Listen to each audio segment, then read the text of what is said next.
দুই জায়গায় আপনারা কখনো রাগ দেখাবেন না। যদি আপনারা এই দুই জায়গায় রাগ দেখান তাহলে আপনারা মারাত্মক বিপদের ভিতরে পড়ে যাবেন। আল্লাহ তাআলা আপনাদের রিজিকের উপর থেকে বরকত উঠিয়ে নেবেন, আপনাদের সংসারের ভিতরে সুখ শান্তি থাকবে না। কোন দুই জায়গায় রাগ করা যাবে না?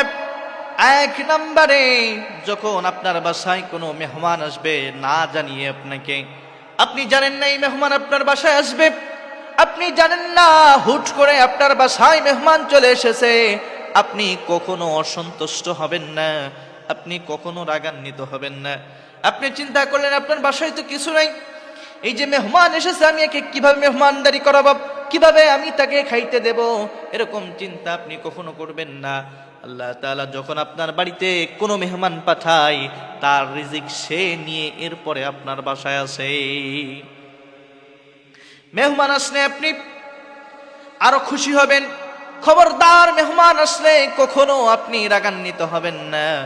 আপনি মেহমান আসলে যদি আপনি রাগান্বিত হন তাহলে আপনার রিজিকের উপর থেকে বরকত আল্লাহ তাআলা উঠিয়ে নিবেন। শুধু তাই নাই, দুই নম্বরে, আপনার কন্যা সন্তান হয়েছে, এটা শোনার পরে আপনি যদি অখুশি হন, আল্লাহ তাআলা আপনার রিজিকের উপর থেকে বরকত উঠিয়ে নেবেন, আপনাকে মারাত্মক বিপদের ভিতরে নিমজ্জিত করবেন। আমাদের সমাজের ভিতরে অনেক মানুষ রয়েছে, বারবার যদি কন্যা সন্তান হয় তাহলে তারা মনক্ষুণ্ণ করে। এমন মানুষ আমরা দেখেছি বা শুনেছি যে কন্যা সন্তান হওয়ার কারণে তার স্ত্রীকে তারা ডিভোর্স দিয়েছে। নাউজুবিল্লাহ, কত বড় মারাত্মক কথা! কারণ আপনার স্ত্রী যে আপনাকে কন্যা সন্তান দিয়েছে এর জন্য তার কোনো দোষ নাই, কারণ সে ছেলেও দিতে পারে না, মেয়েও দিতে পারে না। একজন যিনি দেন, আওয়াজ করে বলেন তিনি কে? আল্লাহ তাআলা যাকে ইচ্ছা কন্যা সন্তান দেন, যাকে ইচ্ছা আল্লাহ তাআলা ছেলে সন্তান দেন, যাকে ইচ্ছা উভয়টা দেন, আবার যাকে ইচ্ছা আল্লাহ তাআলা বন্ধা বানিয়ে রেখে দেন, কিছুই দেন না। কাউকে ছেলে দেন, কাউকে মেয়ে দেন, কাউকে কিছুই দেয় না। আর আপনার স্ত্রী তো এই ক্ষমতা নাই আপনার স্ত্রী যে আপনার স্ত্রী আপনাকে ছেলে দেবে, আপনার স্ত্রী চাইলেই আপনাকে মেয়ে দেবে, এই ক্ষমতা তো আপনার স্ত্রীর নাই। সুতরাং আপনি আপনার স্ত্রীর সাথে কেন রাগ করবেন? কেন আপনার স্ত্রীকে আপনি কষ্ট দিবেন? প্রিয় ভাই আমার, আপনারা কখনো এই কাজটা করবেন না।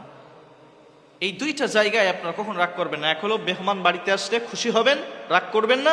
দুই নম্বর হলো কন্যা সন্তান যদি আপনার হয় আপনি কখনো রাগ করবেন না, কারণ আল্লাহ তাআলা যার উপরে খুশি হয় তাকে কন্যা সন্তান দান করেন। একবার মূসা আলাইহিস সালাতু ওয়াস সালাম আল্লাহ তাআলার কাছে জিজ্ঞাসা করলেন, আল্লাহ তাআলা, আপনি যখন কোনো বান্দার উপরে খুশি হন তাকে আপনি কি উপহার দেন? সাথে সাথে আল্লাহ তাআলা জবাব দিয়ে মূসাকে বললেন, হে মূসা শোনো, আমি যখন কারোর উপরে খুশি হই, আমি কারোর উপরে যখন আমি সন্তুষ্ট হই, ওই ব্যক্তিটাকে আমি একটা কন্যা সন্তান দান করি। সুবহানাল্লাহ! এটা চিন্তা করে দেখেন, খুশি হয়ে আল্লাহ তাআলা কন্যা সন্তান দেন।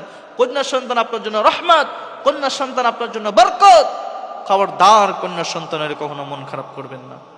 মেহমান বাড়িতে আসলে কখনো মন খারাপ করা যাবে না।